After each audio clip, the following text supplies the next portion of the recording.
这个男人是世界上最幸福的人，他每天都可以看到各种类型的美少女被魔物蹂躏，但同时也是世界上最不幸的人，因为这群连史莱姆都打不赢的菜鸡是他的队友。在一次鸡飞狗跳的狩猎之后，基克尔终于发飙了。人多并没有力量大不说，他的负担还随着人数的增加等比例的增长了。每一次一上战场，队友才像是真正的敌人。于是基克尔决定明天好好休假一天，让4个女孩子一起出去玩，他好借这次休假好好放松一下被摧残的心灵。第二天中午，4个妹子在广场集合。好久没有和朋友去玩的一心非常兴奋，哈娜波涛汹涌，引得路人纷纷侧目。大小姐的衣品是没得说的，但一心穿的就是学校的体育服，她非常喜欢这种便宜且方便的行动套装，但总给人一种微妙的开放感觉。希可穿着洋装加入这对大胸组合，随后梅蒂娜也在学生会的监视下到场。她信奉的菲尼扎斯克教会有极强的贞操观念，很难获得独自外出的许可。在学生会亲自确认这是非常健全的女孩子聚会后，这才放梅蒂娜独自外出。4个女孩子打打闹闹的前去约会，闲下来的基克尔来到工会，向诺艾梅要了本月镇上护卫的死亡名单。他察觉到魔物袭击女性的方式有些不对劲，特别是对一心非常执着，察觉不到杀意，还总是做一些色色的事，又甜又吸，但比起生殖行为更像是进食。艾诺梅听得小脸通黄，魔物是以植物或生物中所含的魔力为粮食为生的，会袭击人类也是为了从肉和体液中摄取魔力。不过他们宁可冒着被抵抗的风险，也要摄取一心的魔力，可能是因为一心的魔力品质较高，不能摄取一次就结束。基克尔想想也是，看着认真思考的基克尔，艾诺梅笑了。虽然嘴上抱怨，但基克尔还是很关心新人的，说只要辞掉工作，却连休假都在考虑工作的事。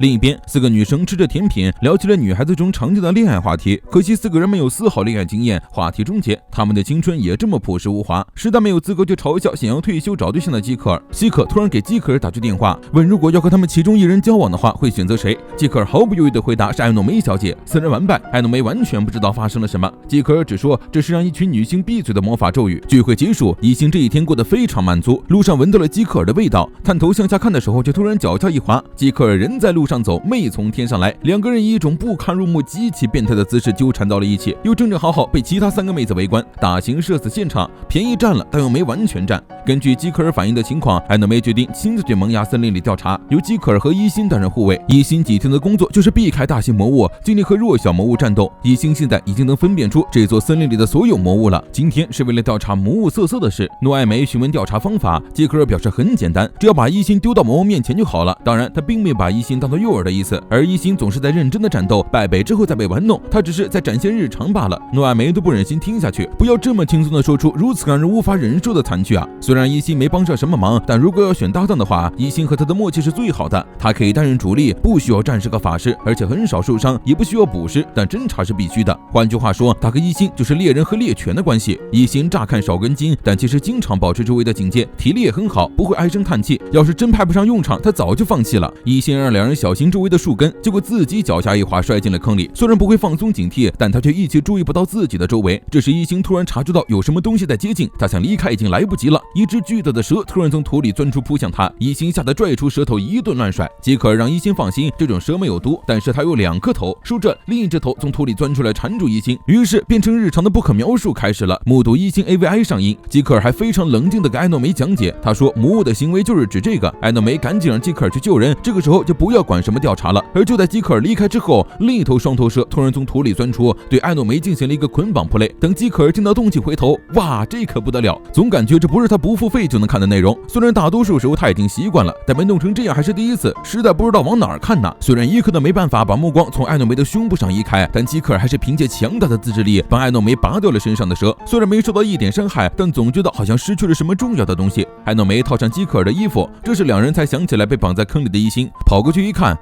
不出所料的被弄得乱七八糟的呢。为了让基克尔专心救艾诺梅，他一直忍着没有呼救。调查结束，3人回到工会，艾诺梅的女儿艾神涅正在帮着看台，一心惊呆了，什么？艾诺梅居然有这么大的女儿？再一问，艾诺梅都已经31岁了，不过她的丈夫是个出轨男，母女俩都已经当她不存在了。一想到自己刚才玩弄了人妻的肉体，基克尔就感觉自己个曹贼无义，这是何等的背德，何等的不道德呀！今天是工会的休检日，基克尔最后一个检查完后，工会的医生就赶往下一个地方巡回检查了。而基克尔正准备离开时，护理师雷斯突然急匆匆地追出去，但医生已经没人了。一看到基克尔，雷斯就像看到救星一样，大喊着让基克尔代替医生做健康检查。原来他带来的工会名单不是最新版版本，其实后面还有4位受检者，医生没有手机叫不回来了，而他也不能伪装医生，要是再出大错的话，他就要被开除了。基克尔倒是想帮忙，但如果受检者是这里护卫的话，他岂不是会被认出来？蕾丝用绷带把他全身上下都捆了一遍，虽然看上去像个伤患或者庸医，但这一下任谁都看不出来这是基克尔本人了。基克尔表示自己没有任何医学知识，蕾丝满不在乎，受检的都是活力健康的10几岁年轻人，不会有什么大的疾病了。4个19岁的新人，基克尔心中满是不祥的预感。而这时大门一开，队伍里的4个猪队友走了进来，基克尔心中只有一个念头，那就是绝对不能穿帮。身高体重的常规检测都顺利完成了测量，再来就是3维，这部分由蕾丝负责，所以没出什么问题。主持的听到哈娜的胸围是110的时候震惊了一下，然后就到了听诊的事件，该来的还是来了。第一个患者是哈娜，基克尔强迫自己淡定，丢掉羞耻心，但越想他就越对自己担下这种只有风险的角色产生疑问。哈娜解开了衣服，基克尔只觉得一片圣光在眼前炸开，承担风险的价值不就在眼前吗？只要是被哈娜那群管家发现，绝对会被杀掉啊！总之，在像个变态一样检查完了哈娜的世界级双峰之后，基克尔用来了希可平胸冲击，他终于明白了，这和大小没关系，而是美少女的无限魅力。再然后，基克尔从后背帮梅蒂娜听了诊，借口在意她背上的花纹，圣纹是菲尼扎斯为了能使用白魔法而授予她的印记，她的确和其他白魔法师不一样。梅蒂娜没有怀疑，还主动趴下让基克尔仔细检查。最后一位轮到一星，按理来说，他已经看过无数次的一星 AVI， 内心应该不会再起什么波澜了，但不知为何今天非常的害羞，心跳超级快。体检结束后，基克尔一脸解脱，一星就突然凑到基克尔面前叫住了基克尔的名字，说他干这种事不太好。基克尔当场去世，没想到他天衣无缝的伪装居然被一星闻出了味道，怪不得一星看他的眼神一直很奇怪，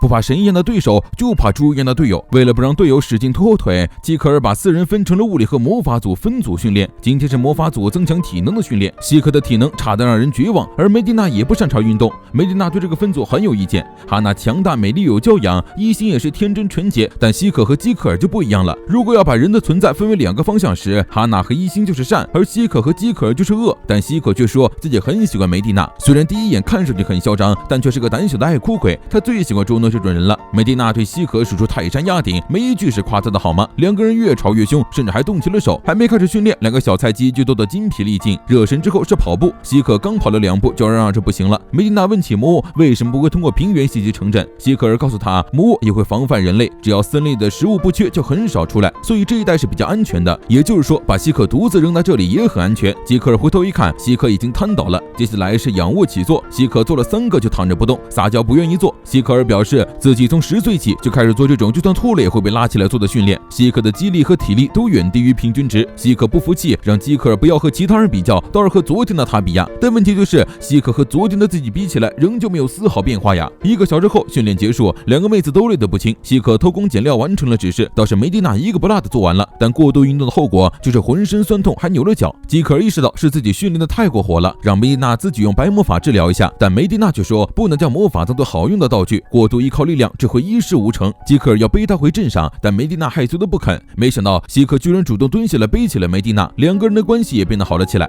基克尔刚放下心，筋疲力尽的希克突然带着梅蒂娜摔在地上，为了自己的人身安全，梅蒂娜还是选择了魔法治疗。关系并没有变好呢。